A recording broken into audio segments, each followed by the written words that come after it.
let's wrestle some jimmies.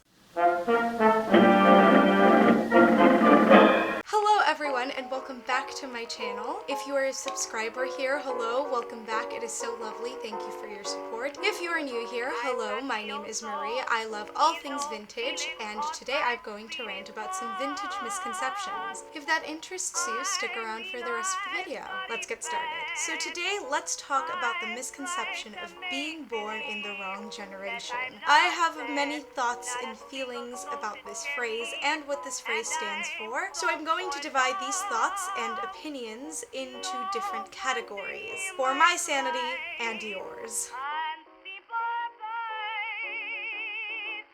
There is no clear-cut origin of where this phrase, born in the wrong generation, came from. However, I do have two theories on where this misconception and phrase and thought might have come from, because apparently this is a scientific video now. The first theory involves traditionalists. Traditionalists are exactly what they sound like. They value and honor tradition. Now, this in itself isn't inherently bad. However, in the vintage community, there are a few traditionalists who use their traditionalist values to shame other people, and that's not okay. These vintage traditionalists deem everything that's modern as bad, shameful, or inferior. They're the people who will be making fun of people who like modern day music or prefer modern fashion trends. I watched an interview here on YouTube, and this was published years ago, so her opinions might have changed, but it really stuck with me. It's of this young English lady who I think won Miss Pinup or something, but there was a part that stood out to me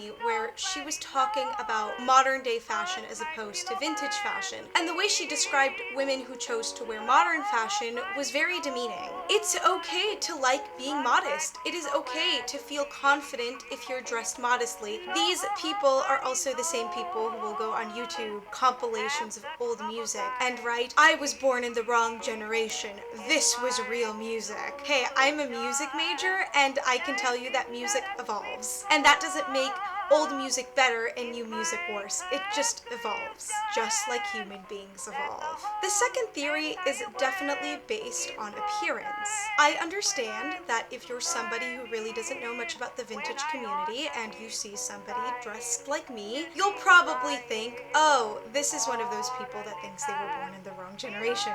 I promise you I don't. I am so grateful that I live in the 21st century and I have modern day privileges, luxuries, and comforts that I wouldn't have had 80 years ago. I really think that people need to start differentiating between aesthetic and culture. I love the 40s aesthetic. It's one of my favorite time periods for fashion and aesthetic, and I love the music too. However, I'll be the first to admit that they had a lot of dated values and practices that we don't deem as appropriate or necessary anymore. And I don't want to go back to those values. They'd be harming people like me, people like my friends and my family. I can't begin to tell you how many times I've had people, gentlemen usually, come up to me and say, "Wow, that's what a real woman should look like."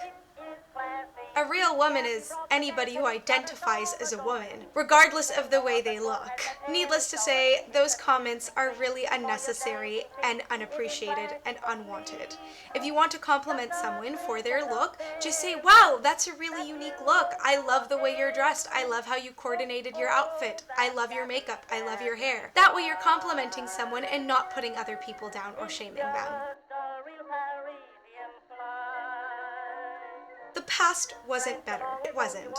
Now, I'm not saying that everything in the past was awful and terrible. I, for one, really think that we do need to go back to basics when it comes to the fashion industry, and that fast fashion is exploitative and it just kills our environment and harms workers. But hey, guess what? They exploited workers back in the day too, so that's an ongoing issue that still needs to be fought against, because people deserve a livable wage. As I stated previously, there were a lot of beliefs and practices that were harmful to people, and there still are, and we have a way to go before we reach true equality. While I'm very grateful to be living in the era that I am living in, I am also the first to admit that we have a long way to go. People still aren't treated as equals, and that is a problem that we must be vocal and fight against. Of course, everybody's going to have preference when it comes to music, fashion, aesthetic choices, and some people really do prefer the aesthetics of the past. I know I do, and that's totally fine. However, the past just wasn't better. Were there advancements in the past that have helped us until today? Absolutely there were. If we hadn't progressed in the past, we wouldn't progress now.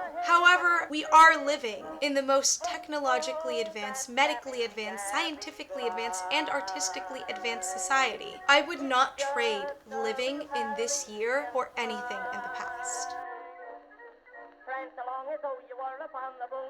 There's a saying in the vintage community, vintage fashion, not vintage values. And that really resonates with me as well as a lot of my vintage friends. Because it's true. I've said this a million times in this video, but I love the fashion, I love the aesthetic, I love the music of the old days. You know what I don't like? The dated, harmful values. It is okay to enjoy the aesthetic of a decade or an era and still be critical about it. They're not mutually exclusive. I feel that this attitude of I was born in the wrong generation stems from viewing the past through rose-colored glasses, through a lens of nostalgia, if you will. A lot of films and literature tend to romanticize the past, and that's okay because it's fiction. I love a good historical romance novel, I'm not going to lie. However, we also have to be perceptive enough to understand the difference between fiction and the truth, because in fiction, the world of the 40s might have included dancing to big jazz bands and reuniting with your lover who has gone to war at a train station. It's okay to have nostalgia. It's not necessarily or inherently a bad thing. However, we must also remember that highly romanticized versions of something are fiction at the end of the day, and they do not encompass the harsh reality of what life was back then.